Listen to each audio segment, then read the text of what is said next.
You don't have to suffer with anxiety or negative, repetitive thoughts. You just think you do. This is how I stopped feeling sad, anxious, and lost. I used to have panic attacks on a regular basis. My anxiety was off the scale. Every day and night just felt like hard work. It felt like no one understood what it was like, but I couldn't talk to anyone about it either. I had family and friends around me, but I still felt lost and disconnected. I couldn't see how I was ever going to feel okay. I lost all confidence. I lost me. I spent a lot of time worrying about things that hadn't even happened yet, or self-criticizing, or just generally overthinking everything. Then, a lot of years later, one day, when I had hit another rock bottom, I had this realization or curiosity that made me question, where are these thoughts coming from?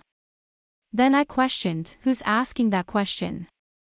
I had separated the real me from my mind. My mind isn't the real me, it's the false self, or the ego. The false self is what we all create the story around, of who we think we are. My false self created the character that believed it had anxiety, and that made the body have panic attacks. It's like we all play these characters that we think people expect us to be.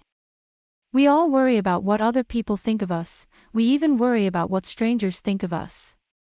We all play different characters and act differently, depending on who we're with at the time. Which character is the real you? None of them are. A character cannot be the real you.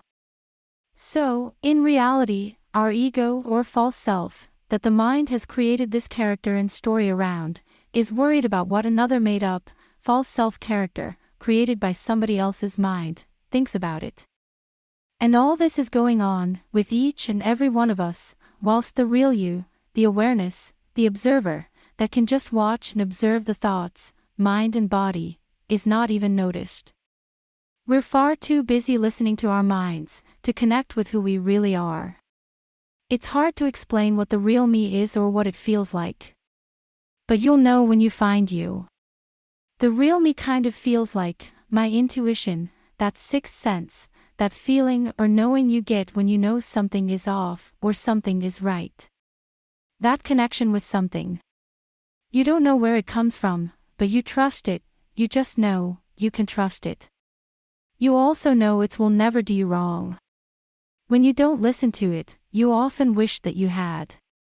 It's a feeling and is definitely not a thought in my head. It's a connection you feel.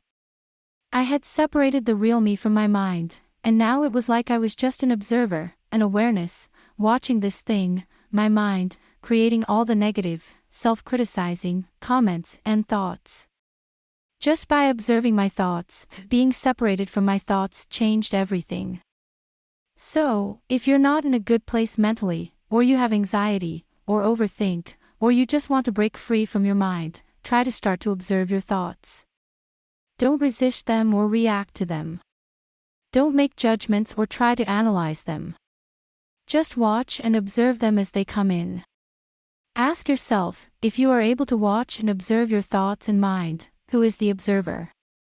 Who or what is aware of the thoughts? You never know, you might just connect with the real you.